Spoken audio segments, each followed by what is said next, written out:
On se sert des nombres tout le temps, sans même y réfléchir une seconde. Franchement, ça semblait être la chose la plus simple, la plus solide au monde. Mais et si je disais que la nature même d'un nombre, c'était en fait l'une des énigmes philosophiques les plus profondes qui existent? C'est une question qui a l'air toute bête, n'est-ce pas? Mais allez-y, essayez d'y répondre, sans utiliser le mot deux ou sans compter sur vos doigts. Tout de suite, c'est moins facile. On peut montrer deux doigts, oui, ou parler d'un couple de jours, mais cette qualité d'être deux, qu'est-ce que c'est au fond? Et voilà, c'est exactement là que le grand Bertrand Russell entre en scène. Il a tout de suite compris que derrière cette question si simple se cachait un problème absolument fondamental. Parce que si on n'est même pas capable de définir la brique la plus élémentaire de notre savoir, sur quoi est-ce que tout le reste est construit? Alors voilà, c'est parti pour notre enquête intellectuelle. Comment est-ce qu'on peut définir quelque chose qu'on utilise tous les jours, mais qu'en réalité on ne comprend pas vraiment?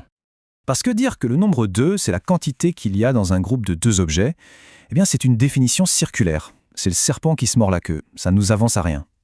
Non, la vraie quête, c'était de trouver un fondement purement logique pour l'arithmétique. Un truc qui ne dépende pas du tout de notre intuition. La première tentative vraiment sérieuse pour bâtir cette fondation, elle vient d'un mathématicien italien, Giuseppe Peano. Et son travail, il faut le dire, c'était une avancée absolument spectaculaire. Il faut savoir qu'avant Peano, les mathématiciens avaient déjà réussi un exploit incroyable, ce qu'on appelle l'arithmétisation. En gros, ils avaient montré que tout, absolument tout, les fractions, les nombres complexes, même la géométrie, pouvaient être ramenés aux bons vieux nombres entiers. Du coup, le problème fondamental restait entier, si j'ose dire. Qu'est-ce qu'un nombre entier? L'élégance de la solution de Peano est juste frappante.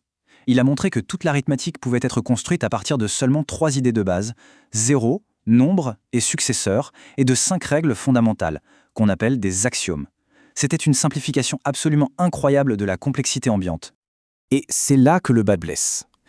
Peano a construit un édifice magnifique, c'est vrai, mais il est parti du principe que tout le monde savait ce que ces termes de base, 0, nombre, successeur, voulaient dire. Le problème, c'est qu'il ne les a jamais définis avec les outils de la pure logique. Et voici la faille que Russell a mise en lumière. En fait, on peut remplacer les termes de Peano par à peu près n'importe quoi d'autre. Tant que ces 5 règles sont respectées, le système reste cohérent. Par exemple, disons que 0 veut dire 100 et que successeur veut dire cousin. Le système fonctionne toujours, mais ça n'a plus rien à voir avec l'arithmétique. La conclusion est brutale. La méthode de Peano, ce n'était pas de la logique pure. Elle reposait sur notre intuition de ce que sont le 0 et un nombre. C'est ici qu'arrive la solution vraiment révolutionnaire. Une idée développée presque en même temps par Gottlieb Frege et Bertrand Russell. Une idée qui va complètement changer notre façon de voir ce qu'est un nombre. L'idée de Frege et Russell, c'est un changement radical de perspective. Le nombre 2 n'est pas un objet mystérieux qui flotte quelque part, non, c'est simplement une propriété que certaines collections ont en commun. Pensez à une paire de chaussures ou à un couple d'oiseaux. Ils partagent quelque chose, n'est-ce pas? Pour mettre ça en forme, ils ont utilisé un concept absolument clé, la similarité. Deux groupes sont similaires si on peut associer chaque membre de l'un à un membre unique de l'autre sans qu'il n'en reste. Pensez à une salle de bal. S'il y a pile un danseur pour chaque danseuse, alors les deux groupes sont similaires en nombre. C'est aussi simple que ça. Et alors là, attention, accrochez-vous bien. Voici la définition, aussi folle qu'elle puisse paraître, mais qui est logiquement parfaite. Le nombre d'une collection, disons une paire de faisans, est défini comme la classe de toutes les autres classes dans l'univers qui sont similaires à cette paire de faisans. Ok, ça a l'air super abstrait comme ça, je suis d'accord. Passons à un exemple concret pour que cette idée prenne vraiment tout son sens. Qu'est-ce que le nombre 2 si on suit cette définition à la lettre? Eh bien, le nombre 2, c'est tout simplement cette gigantesque superclasse qui rassemble toutes les paires possibles et imaginables, une paire de chaussures bien sûr, mais aussi un couple, les concepts de vrai et faux, tout ça. C'est cet ensemble abstrait de tous les duos qui est, en soi, le nombre 2. Et là, on a une définition purement logique qui ne repose sur aucune intuition.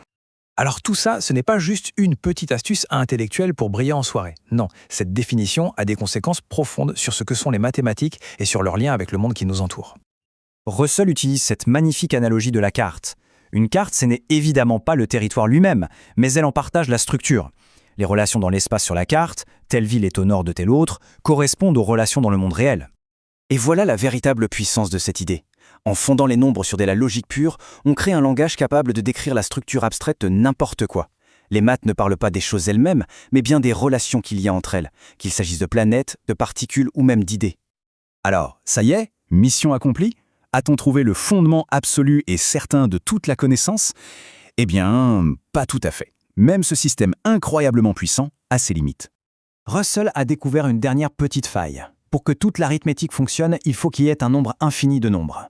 Et pour ça, la logique doit supposer qu'il existe un nombre infini de choses dans l'univers. Sauf que la logique toute seule ne peut absolument pas le prouver. C'est un axiome, une supposition fondamentale sur la nature de la réalité qu'on doit accepter sans preuve. Et tout ça nous laisse avec une question assez vertigineuse finalement. Notre quête pour définir un truc aussi simple que le nombre 2 nous a emmenés jusqu'aux frontières de la connaissance pour découvrir que même la logique la plus pure repose au fond sur un acte de foi. Alors, on peut se demander quelle part de notre propre réalité est construite sur des idées qu'on suppose simplement être vraies sans jamais les questionner.